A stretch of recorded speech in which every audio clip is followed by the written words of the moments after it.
دوستو، دمشق اور فہل کی فتح کے بعد اب مسلمانوں کی نظریں عراق کے شہر بصرہ پر مرکوز تھی اور بصرہ کے دروازے بھی مسلمانوں کے قدموں کا اس وقت انتظار کر رہے تھے۔ یہ وہ شہر تھا جس نے فارس کی طاقت کو مکمل طور پر سنبھال کر رکھا ہوا تھا، مگر ان کے سامنے ایک چھوٹی مگر ایمان کے عزم والی فوج نے اسے فتح کرنے کا اب فیصلہ کر لیا تھا۔ اب حضرت ابو عبیدہ اور حضرت خالد بن ولید رضی اللہ تعالی عنہ کی قیادت میں مسلمانوں کی فوج صحرا کے سینے کو چیرتی ہوئی بصرہ کی طرف بڑھنے لگی۔ پرشین قلعہ بصرہ کی اونچی دیواریں اور گھڑ سوار لشکر سب تیار کھڑے تھے، مگر ایمان اور حکمت کا مقابلہ کسی نے پہلے نہیں دیکھا تھا۔ دوستو، یہ فتح صرف ایک شہر کی نہیں تھی بلکہ پورے جنوبی عراق کی تقدیر بدلنے والی تھی۔ اور اس جنگ میں جب مسلمانوں نے پہلا حملہ کیا، بصرہ کی فضا گونج اٹھی، زمین کپ کپانے لگی۔ یہ صرف جنگ نہیں بلکہ تاریخ کی نئی شروعات تھی۔ اگر آپ بصرہ کی فتح کی مکمل تفصیل اور کیسے مجاہدین نے اس کو فتح کیا، یہ سب کچھ صرف اس ویڈیو میں۔ دوستو، بصرہ دریائے دجلہ کے کنارے کھڑا ایک ایسا شہر جسے اس وقت فارس کی آخری محفوظ سرحد سمجھا جاتا تھا۔ یہ شہر تجارت، فوجی قوت اور جنوبی عراق کی سیاسی طاقت کا مرکز تھا۔ فہل اور دمشق میں رومنز کی شکستوں کے بعد فارس کے جرنیل اب مکمل خوفزدہ تھے، کیونکہ مسلمانوں کی تیز رفتاری اور جرأت نے ہر رومی فوج کو پیچھے ہٹنے پر مجبور کر دیا تھا۔ شہنشاہ فارس نے بصرہ کے قلعے کے ارد گرد مضبوط مورچے بنائے، دروازے بند کیے، تیر انداز، گھڑ سوار اور ذرہ پوش لشکر تیار کیے۔ ان کا مقصد واضح تھا، مسلمانوں کو روکنا اور جنوبی عراق پر اپنا کنٹرول برقرار رکھنا تھا۔ ادھر مدینہ میں خلیفہ حضرت عمر بن خطاب رضی اللہ تعالی عنہ نے فیصلہ کیا کہ عراق کی فتوحات مکمل کرنے کے لیے بصرہ کو فتح کرنا بھی ضروری ہے۔ اب انہوں نے عتبہ بن غزوان رضی اللہ تعالی عنہ کو کمانڈر مقرر کیا۔ مسلمانوں کی تعداد اس وقت کم تھی، مگر ایمان، حکمت اور شجاعت سے بھرپور تھی۔ عتبہ بن غزوان رضی اللہ تعالی عنہ نے لشکر کو دو حصوں میں تقسیم کیا، ایک مرکزی سپہ، دوسرا گھڑ سوار اور تیر انداز دستہ۔ حضرت خالد بن ولید مشاورت اور مرکزی لشکر کی کمانڈ سنبھالنے کے لیے اس وقت موجود تھے۔ ہر ایک مجاہد جانتا تھا کہ یہ جنگ آسان نہیں۔ صحرا کی سخت دھوپ، تھکن اور دشمن یعنی پرشین قلعہ بصرہ کی دیواریں، سب کچھ مجاہدین کے اس وقت سامنے تھی، مگر ہر سپاہی کے سینے میں ایک ہی جذبہ تھا: فتح بصرہ، اسلام کی کامیابی اور دشمن کے غرور کا خاتمہ۔ جب مسلمانوں کا قافلہ بصرہ کے دروازوں تک پہنچا تو تاریخ کی ایک نئی دھواں دار فتح کی کہانی شروع ہوئی۔ جنگ کے دن سورج کی پہلی کرن نے بصرہ کے قلعے کی اونچی دیواروں کو سنہری رنگ میں رنگ دیا تھا۔ صحرا کی ریت پر مسلمان لشکر کے قدموں کی سرسراہٹ سنائی دے رہی تھی۔ ہر سپاہی جانتا تھا کہ اب صرف ایک شہر نہیں بلکہ پورے جنوبی عراق کی تقدیر کا فیصلہ ہونا ہے۔ حضرت عتبہ بن غزوان رضی اللہ تعالی عنہ نے لشکر کو صفوں میں ترتیب سے کھڑا کیا، ہر حصہ اپنے مقام پر کھڑا کیا۔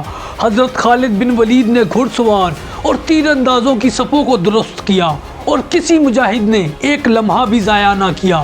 دشمن نے قلعے کے دروازوں سے باہر نظر ڈالی تو فارسی سپاہیوں کے چہرے خوف اور حیرت سے لرز اٹھے۔ بصرہ کے قلعے پر مجاہدین نے پہلی جھڑپ میں تیز رفتار حملہ کیا، لیکن پرشین گھڑ سوار اور تیر انداز دیواروں کی وجہ سے محفوظ رہے۔ قلعے کے اندر اور باہر لڑائی کا شور بلند ہوا۔ جنگ کے میدان میں تلواریں آہنی آوازیں نکال رہی تھی، ہر طرف دھول، ریت اور خون تھا۔ اب حضرت عتبہ بن غزوان نے فرمان دیا کہ گھڑ سوار دائیں اور تیر انداز بائیں طرف سے آگے بڑھے اور مرکزی لشکر سیدھی صف میں آگے بڑھے۔ ہر سپاہی جانتا تھا کہ اب فیصلے کا وقت ہے۔ مسلمان لشکر کی حکمت اور رفتار دیکھ کر دشمن یعنی پرشین فوج ہچکچانے لگی اور پہلی ہی جھڑپ میں رومیوں کے مورچے کچھ حد تک ڈگمگا گئے۔ یہ پہلا مقابلہ صرف طاقت کا نہیں بلکہ ذہانت، حکمت عملی اور ایمان کا بھی امتحان تھا۔ قلعے کے دروازے کے پاس تیز رفتار لڑائی، گھوڑوں کی ٹاپیں، تلواروں کی چمک اور سپاہیوں کی جنگی چیخیں، سب نے ایک ایسا منظر بنا دیا کہ تاریخ کے صفحات آج بھی اسے یاد رکھتے ہیں۔ دوستو، فتح بصرہ کی پہلی جھڑپ نے مسلمانوں کے عزم اور دشمن کی کمزوری کا پہلے ہی دن اعلان کر دیا تھا۔ تقریباً صبح 10 بجے کے قریب سورج نے صحرا کی ریت کو سنہری اور تیز کر دیا اور مسلمان لشکر نے اپنی صفیں مزید مستحکم کر لی۔ حضرت عتبہ بن غزوان نے ہر سپاہی کو ہدایت دی، صبر اور حکمت کے ساتھ آگے کی طرف بڑھو، دشمن کو ڈراؤ اور فتح ہمارے قدموں میں ہوگی۔ حضرت خالد بن ولید رضی اللہ تعالی عنہ نے گھڑ سواروں کو تیز رفتاری سے قلعے کے اطراف پر محاصرہ مزید مضبوط کر دیا۔ پرشین لشکر جو پہلے بہادری دکھا رہا تھا اب ہر لمحہ مسلمانوں کے دباؤ میں آ رہا تھا۔ تیر انداز فصیلوں سے مسلمانوں پر مسلسل تیر برساتے، مگر ہر حملہ خالد بن ولید کی حکمت عملی کے سامنے ناکام ہو جاتا۔ مسلمانوں کی صفیں اب مستحکم تھی، تلواریں تیز اور گھڑ سوار حملے کے لیے تیار تھے۔ چند گھڑ سوار جو پرشین لشکر کے تھے انہوں نے بائیں طرف سے مجاہدین کی صفوں میں اب گھسنے کی کوشش کی، مگر حضرت خالد بن ولید نے فوراً حکم دیا، دائیں بازو اپنے مضبوط کرو اور ان کے گھڑ سواروں کو روک دو۔ اس چال سے لمحوں میں دشمن کی صفیں بکھر گئی۔ ہر طرف شور، دھول اور تلواروں کی ٹکر تھی میدان جنگ میں، مگر مسلمانوں کے دلوں میں ایک جذبہ، فتح کے بغیر پیچھے نہیں ہٹنا۔ اب فصیلوں کے پیچھے سے آنے والی پرشین توپوں کے گولے بھی مسلمانوں کے عزم کو کمزور نہ کر سکے۔ حضرت عتبہ بن غزوان رضی اللہ تعالی عنہ مسلسل سپاہیوں کو حوصلہ دے رہے تھے، ہر لمحے نئے منصوبے بنا رہے تھے۔ پرشین فوج اب تھک رہی تھی، گھبرا رہی تھی اور مسلمان ہر طرف سے دھیرے دھیرے قلعے کی طرف بڑھ رہے تھے۔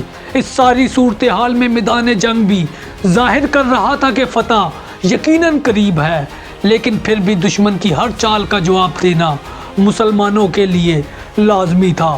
دوستو، اب بصرہ کی جنگ میں شدت مزید بڑھ گئی اور قلعے کے دروازوں کے سامنے میدان جنگ میں فیصلہ ہونے والا تھا۔ دوستو، دن کے وقت سورج نے صحرا کی ریت کو مزید بھڑکا دیا، لیکن مسلمانوں کے عزم کو کوئی نہیں اس وقت چکا سکا تھا۔ حضرت عتبہ بن غزوان رضی اللہ تعالی عنہ نے لشکر کو حکم دیا، اب دشمن کی آخری صفوں کو توڑ دو، فتح ہمارے قدموں میں ہے۔ حضرت خالد بن ولید رضی اللہ تعالی عنہ نے گھڑ سواروں اور تیر اندازوں کی صفوں کو اس طرح ترتیب دیا کہ دشمن کی ہر طرف سے گھیرا بندی ہو گئی۔ اس وقت پرشین لشکر اس صورتحال کو دیکھ کر خوفزدہ ہو گیا۔ قلعے کی اونچی دیواریں اور مضبوط مورچے بھی مسلمانوں کے حملوں کے سامنے کمزور پڑنے لگے۔ دشمن کے جرنیل مہران بن بہرام نے آخرکار سمجھ لیا کہ یہ لشکر معمولی لشکر نہیں بلکہ ایمان، حکمت، طاقت کا ایسا امتزاج ہے جو کسی بھی دیوار یا مورچے کو توڑ سکتا ہے۔ اب مسلمانوں نے تیز رفتار حملے کا آغاز کیا۔ گھوڑوں کی ٹاپیں، تلواروں کی چمک اور سپاہیوں کی جنگی چیخیں فضا میں گونجنے لگی۔ ہر لمحہ دشمن کے مورچے ڈگمگانے لگے اور پرشین سپاہی پسپائی کرنے پر مجبور ہوئے۔ حضرت عتبہ بن غزوان نے ہر گروہ کو ہدایت دی کہ دشمن کو مزید دباؤ میں رکھیں اور ایک لمحے کے لیے بھی پیچھے نہ ہٹیں۔ پرشین کمانڈر سپاہیوں کو حوصلہ دینے کی کوشش کرتے رہے، مگر مسلمانوں کی حکمت عملی اور خالد بن ولید کی تیز رفتاری نے ان کے ہر منصوبے کو ناکام کر دیا۔ گھڑ سواروں نے بائیں اور دائیں بازو سے دشمن کی صفیں چیر دی، تیر اندازوں نے ان کے پشت پر حملہ کیا۔ قلعے کے دروازے مسلمانوں کے قدموں تلے آنے لگے، پورا شہر فتح کے لیے کھلنے لگا۔ دوستو، اتنی خون ریزی کے بعد آخرکار فارسی طاقت یعنی پرشین طاقت شکست کھا گئی اور بصرہ کے دروازے مسلمانوں کے لیے کھل گئے۔ فتح کی اعلان کے ساتھ مسلمانوں کے لشکر نے شہر میں داخل ہو کر بچی کچی پرشین فوج کو بھی ہرا دیا۔ شہر کی ہر گلی کوچے میں مسلمانوں کا جھنڈا لہرایا گیا اور بصرہ اسلامی فتح کا مضبوط مرکز بن گیا۔ دوستو، یوں فتح بصرہ نے نہ صرف عراق میں مسلمانوں کی پہلی بڑی کامیابی کو یقینی بنایا بلکہ فارس کی طاقت کو ہمیشہ کے لیے کمزور کر دیا۔ حضرت عتبہ بن غزوان رضی اللہ تعالی عنہ، حضرت خالد بن ولید رضی اللہ تعالی عنہ اور دیگر صحابہ کی قیادت نے یہ ثابت کر دیا کہ ایمان اور حکمت اور شجاعت کے ساتھ کوئی بھی قلعہ ناقابل تسخیر نہیں۔ تو دوستو، یہ تھی فتح بصرہ کی تاریخ۔ اگر آپ کو ویڈیو پسند آئی تو ہمارے چینل کو سبسکرائب کریں، کمنٹ میں اپنی فیڈ بیک دیں اور ویڈیو کو دوستوں کے ساتھ ضرور شیئر کریں، اور اس کے ساتھ ساتھ ہماری ان ویڈیو کو بھی دیکھیں۔